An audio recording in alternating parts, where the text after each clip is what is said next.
إنا أعطيناك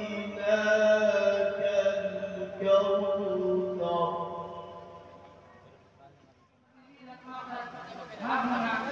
ولذلك يريد أن يكتب باللغة العربية اسمه محمد عاقل،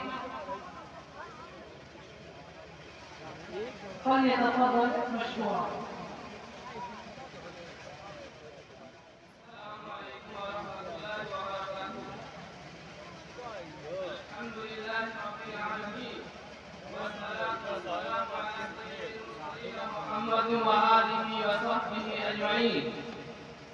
أما بعد، فقد قال الله تبارك وتعالى في القرآن المجيد: أعوذ بالله من الشيطان الرجيم، بسم الله الرحمن الرحيم. ادعوا إلى سبيل ربك بالحكمة والموعظة الحسنة وجادلهم بالتي هي أحسن. وقال النبي صلى الله عليه وسلم: بلغوا عني ولو آية.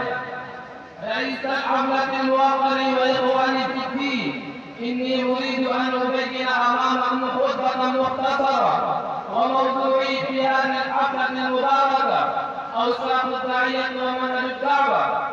أيها الإخوة الفضلاء، الدعوة إلى الله واجب على كل مسلم، خصوصا على أهل العلم. إن الدعوة الإسلامية هي دعوة عالمية صالحة لكل بيئة ومجتمع ولكل عصر ومثل إلى يوم القيامة، وأن الدعوة إلى الله عز وجل لها فضل عظيم ومقام قريب، وهي فريضة دينية إسلامية مهمة بدأت ببداية وجود الإنسان على وجه الأرض، وحيث أن سعادة الإنسان في التاريخ تتوقف عليها، فإن أهميتها قد تفوق أهمية لوازم الحياة.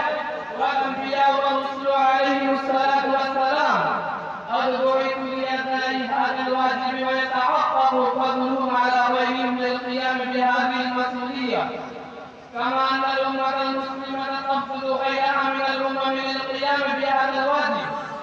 وقد دلت الأدلة من الكتاب والسنة على وجوب الدعوة إلى الله تعالى، وأنها من الفرائض، وأنها لازم على كل فرد، كما قال تعالى: يا أيها النبي إنا أرسلناك شاهدا ومبشرا ونذيرا وداعيا إلى الله بإذنه وسراجا منيرا. أيها المسلمون، فالكل مطالب بالمشاركة في الدعوة إلى الله بكل ما لديه من علم أو مال أو جاه، كما أن السنة حثت وحثت على الدعوة إلى الله. قال النبي صلى الله عليه وسلم: بلغوا عني ولو آية. والداعية يجب عليه أن يدعو إلى الله بالحكمة والموعظة الحسنة والعقل السليم والعلم والحزم والقول اللين في موضع اللين، لأن الحكمة والجدال بالحسنة من أهم وسائل الداعية إلى الله، كما قال تعالى: ادعوا إلى سبيل ربك بالحكمة والموعظة الحسنة وجادلهم بالتي هي أحسن. الله سبحانه وتعالى يقول: ولا تستوي الحسنة ولا السيئة، ادفع بالتي هي أحسن فإذا الذي بينك وبينه عداوة كأنه ولي حميم.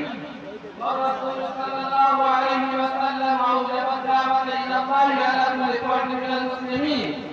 من رأى منكم منكرا فليغيره بيده، فإن لم يستطع فبلسانه، فإن لم يستطع فبقلبه، وذلك له الإيمان.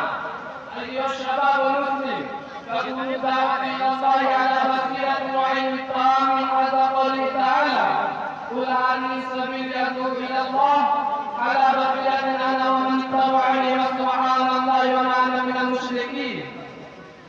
وكذلك تكون الدعوة إلى الله بوسائل أخرى من كتابة وتوجيه وتنبيه، وهذا كله من وسائل الدعوة. الكتابة في الصحف والوعظ والإرشاد وتحقيق كتب السلف الصالح التي تبين المنهج السلفي والعقيدة السليمة، ونشر المقالات في المجلات والدوريات وغيرها من وسائل الاتصال والإعلام التي يسرها الله لعباده، سواء في الإنترنت أو في التلفزيون أو في الجوال. فهذه الوسائل كلها يسر أيها المستمعون تكون دعوة إلى الله وسائل أخرى من كتابة وكتابة وتوجيه وتنفيذ وهذا كل من وسائل الدعوة.